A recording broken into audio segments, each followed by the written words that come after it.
Mga kapatid, sa pananampalatayang Islam, merong isang talata sa Quran, sa Suratul Jumar. Ang sabi ni Allah subhanahu wa ta'ala, "Innama yuwaffas sabiruna ajrahum bighairi hisab." Ang sabi ni Allah subhanahu wa ta'ala, katotohanan, sabi ni Allah subhanahu wa ta'ala, silang mga taong matitiisin ay makakatanggap sila ng kanilang gantimpala sa Yawmul Qiyamah na walang pagbibilang. Ibig sabihin, bigayri hisab.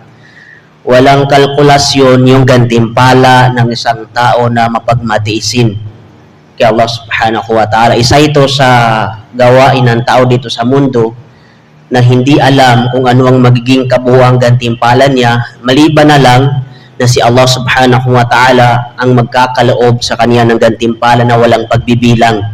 Yun yung sinasabi natin na bigayri hisabin, walang pagbibilang sa gantimpala ng isang taong mapagmatiisin. Sa tafsir ni Ibn Rajab al-Hanbali rahimahullahu ta'ala, ang sabi niya, "Was-sabru thalathatu anwa'in." Yung pagtitiis ng tao, ito ay binubuo ng tatlong uri. Ibig sabihin, para kay Ibn Rajab al-Hanbali rahimahullahu ta'ala, may tatlong uri ng pagtitiis ng tao. Unang-una, sabi niya, sabrun ala ta'atillahi azza wa jal. Ang pagtitimpi o pagtitiis ng isang tao mula sa mga kautusan sa atin ni Allah subhanahu wa ta'ala.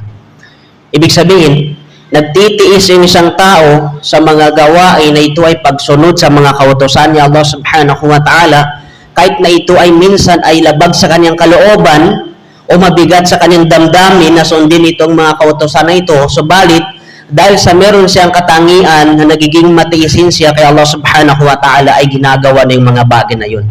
Halimbawa, yung pag-aayon sa buwan ng Ramadan.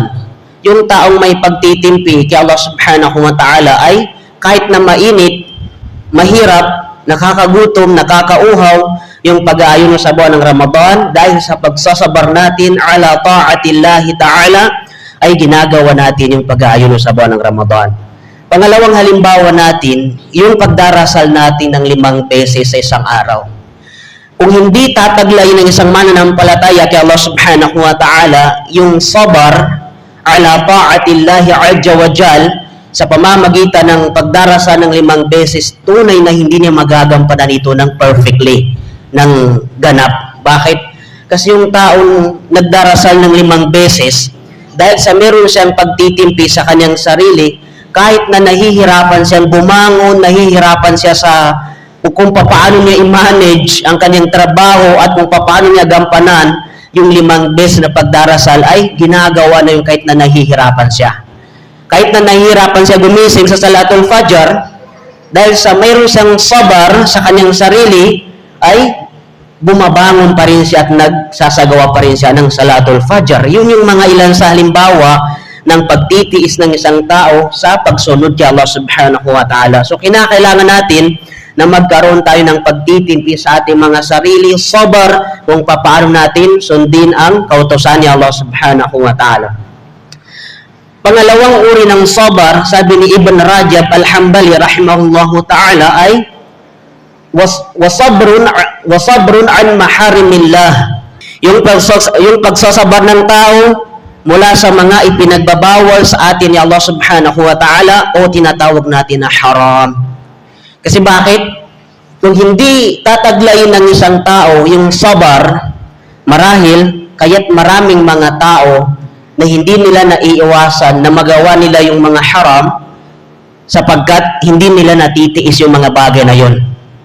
Kaya sabi ni Ibn Rajab al-Hanbali rahimahullahu ta'ala, nararapat sa tao na meron siyang pagsasabar mula sa mga haram, mula sa mga pinagbabawal ni Allah subhanahu wa ta'ala. Halimbawa, ang isang mananampalataya na meron siyang taglay na sabar sa mga haram ay kahit na gustuhin man niyang gawin yung ipinagbabawal ni Allah subhanahu wa ta'ala, katulad ng pag-inom ng alak, pero dahil sa nagtitimpi siya na magawa niya yung pinagbabawal niya Allah subhanahu wa ta'ala, ay pinagsisikapan niyang matiis yung mga bagay na yun.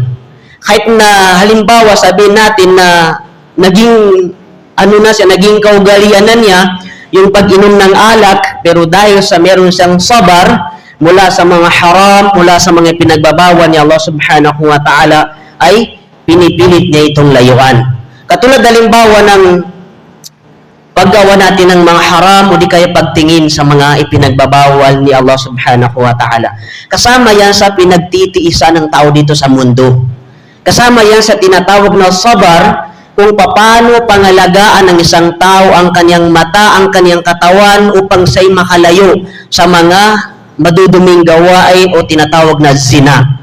At napakarami pang mga ipinagbabawal sa atin sa pananampalatayang Islam, yun ang ikalawang uri ng sabar. Sabi ni Ibn Rajab al-Hanbali, ang pagsasabar natin na malayuan natin, maiwasan natin ang mga ipinagbabawal ni Allah subhanahu wa ta'ala.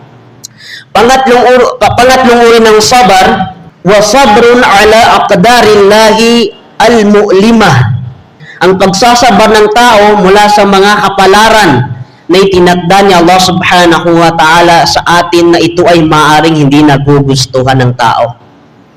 What does it mean?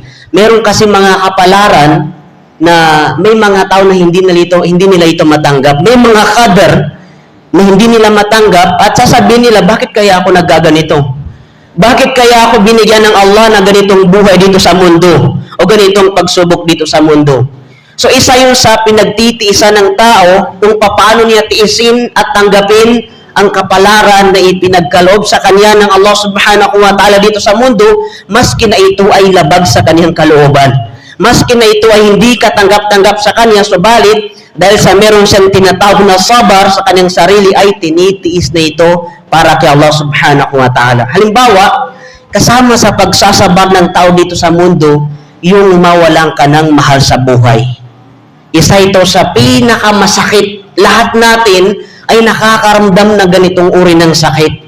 Yung mawalan ka ng isa sa mahal sa buhay, yumao, o anumang pinsala na dumating sa inyong pamilya, isa ito sa pinakamasakit na maramdaman ng isang tao. Pero ang isang taong may sabar, may pagtitiis, ay nagtitiis siya, tinatanggap niya ang anumang kapalaran o tadhana na pinagkaloob sa kanya ng Allah subhanahu wa ta'ala. Another example natin, yung pagtitimpi natin sa kahirapan. Kasi kung ang isang tao ay hindi niya i-apply sa kanyang pananampalataya, yung pagsasabar niya sa kanyang hanap buhay o kahirapan na kanyang dinaranas dito sa mundo, ay maaring makagawa siya ng ipinagbabawal ni Allah subhanahu wa ta'ala. Kaya maraming mga tao na gumagawa sila ng haram, nandaraya sila ng kanilang kapwa, kahit illegal ay papasukin nila dahil hindi sila nakakapagsabar sa kanilang hanap buhay dito sa mundo. Pinipilit nilang isang bagay na hindi pa itinakda sa kanila ng Allah subhanahu wa ta'ala at kanilang magagawa yung mga bagay na yun na ipinagbabawal ni Allah subhanahu wa ta'ala. At sabi pa ni Ibn Rajab al-Hanbali rahimahullahu ta'ala, وَتَجْتَمِعُ الثَّلَاثَةُ كُلَّهَا فِي الصَّوْمِ. Yung tatlong uri ng sabar na yung sabi niya ay pinagtagpo ng pag-aayuno natin sa buwan ng Ramadan. Ito yung gusto kong bigyan ng diin sa paksana ito kung papaano nagiging baraka sa atin yung pag-aayuno natin sa buwan ng Ramadan.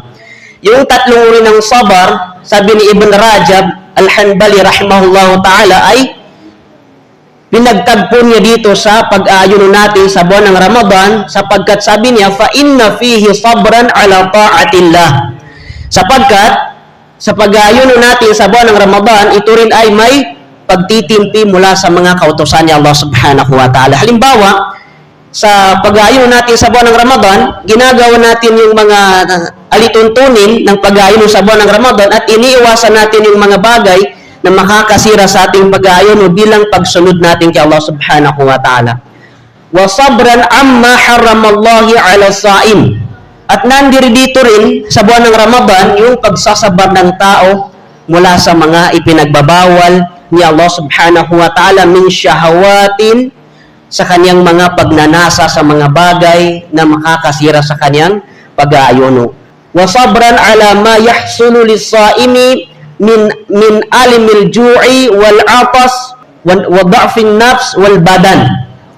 Ang sabi niya, ang isang taong nag-aayuno sa buwan ng Ramadan ay meron din sa kanya yung katangian na pagsasabar niya o pagtitiis niya sa mga kahirapan na kanyang nararamdaman habang siya'y nag-aayuno sa buwan ng Ramadan, katulad ng kanyang pagkagutom, pagkauhaw, o di kaya panghihina ng kanyang katawan habang siya'y nag-aayuno sa buwan ng Ramadan. Lahat yan ay pinagsasabaran ng isang mananampalataya kay Allah subhanahu wa ta'ala habang siya ay nag-aayuno sa buwan ng Ramadan.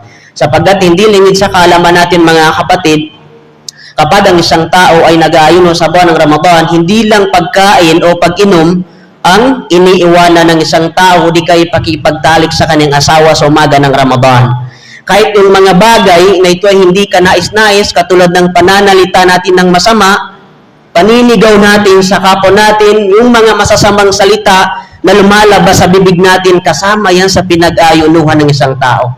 Minsan kasi yung mga tao, ang paniniwala nila kapag ikaw ay nag-ayuno, sapat lang na hindi ka kumakain, hindi ka umiinom, hindi ka nakipagtalik sa iyong asawa sa umaga ng Ramadan, pero yung mga offensive words, yung mga masasamang salita na lumalabas sa kanilang bibig, ay hindi nila ito kayang kontrolin. Kaya sabi ng Rasulullah sallallahu alaihi wasallam, "Iza kana yawmu sawmi ahadikum fala yarfus wala yaskhab." Kaya sabi ng Rasulullah sallallahu alaihi wasallam, kapag ang bawat isa sa inyo ay nag-aayuno, ay nararapat na huwag siya magsalita ng mga malalaswang salita o di kaya mga masasabang salita, at wala yaskhab. Huwag niyang taasan ang kanyang boses sa kanyang kapwa. Huwag siyang manigaw sa kanyang kapwa. Fa in sabbahu ahadun aw qatala falyaqul inni sha'imun.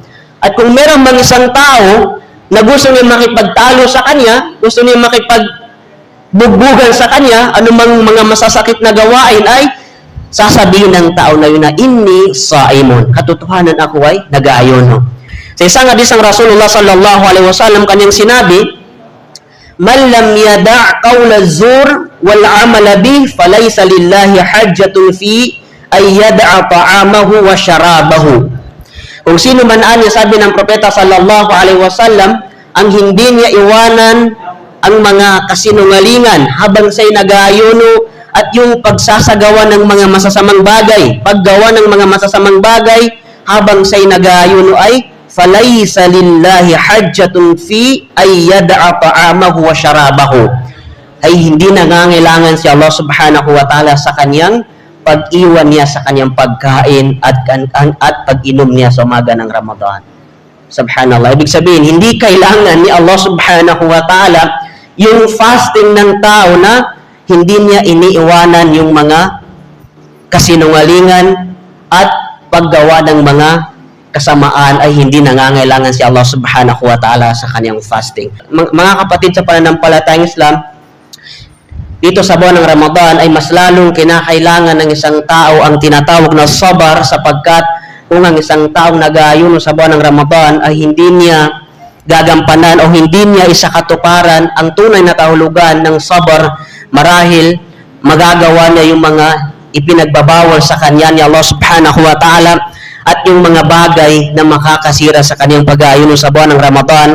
Dalangin natin kay Allah subhanahu wa ta'ala na mapabilang tayo sa mga tao na nasa kanila yung tatlong uri ng pagtitimpi ng tao. Higit sa lahat, dalangin natin kay Allah subhanahu wa ta'ala na mapabilang tayo sa mga tao na habang sila nag-aayuno sa buwan ng Ramadan ay hindi lang pag-inom, pagkain ang kanilang iniiwanan, kundi pati ang mga masasamang pananalita, panlilibak sa kapwa, paninirang puri, pagsisinungaling sa kapwa, pandaraya, ay iniiwanan nila ito bilang simbolo ng tunay na pagtitimpi, pagsasabar nila sa mga kautusan ni Allah subhanahu wa ta'ala. Wassalamu alaikum wa rahmatullahi wa barakatuh.